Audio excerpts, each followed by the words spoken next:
So let's look at what the result we got for a point charge. We showed that the potential for a point charge is kq over r plus a constant. This constant can be any value you want. So this is then the formula for the potential due to a point charge, kq over r plus a constant. Now here is where people can make a convention or make a convenient choice of a reference of potential.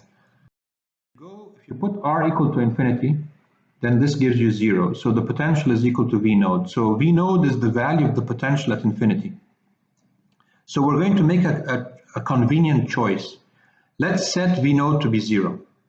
This means that we're choosing the reference of potential where the potential is 0. We're choosing this reference of potential to be at infinity. So for this particular choice, then, we can say that the potential is just kq over r at a point in space.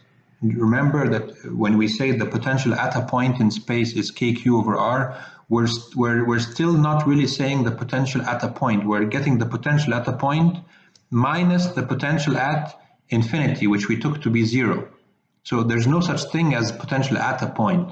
You always have to get the potential difference between 2 points. So whenever people say the potential at a point is kq over r, actually, what they mean is that the potential at the point minus the potential at infinity is kq over r. And the potential at infinity is taken to be 0. So for this particular choice, that the potential at infinity is taken to be 0, the potential can be given as kq over r.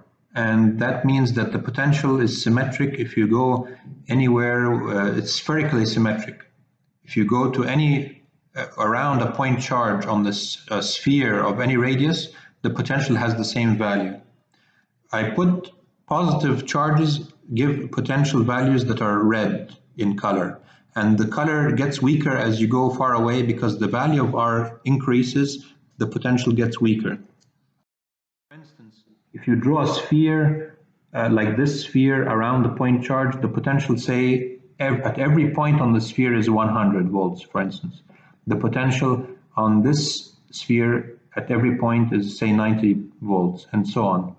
So the equipotential surfaces for point charges are spheres. What about if the charge is negative? If the charge is negative, then the Q is negative, then the potential values are negative, and the potential is still 0 at infinity, but as you go away from the charge, the potential has negative values. I put the negative value represented by blue color. So the blue, whenever you have blue, it's negative, and it's more negative when the blue is darker. So for instance, this sphere, if you make a sphere with this radius, the potential everywhere on this sphere is minus 100 volts, for instance. The potential on this sphere is minus 90, and so on. So the equipotential surfaces for point charges are spheres. Now, we got how to get the potential at a point due to one charge. What if you have many charges in space? How would you get the total potential at point P?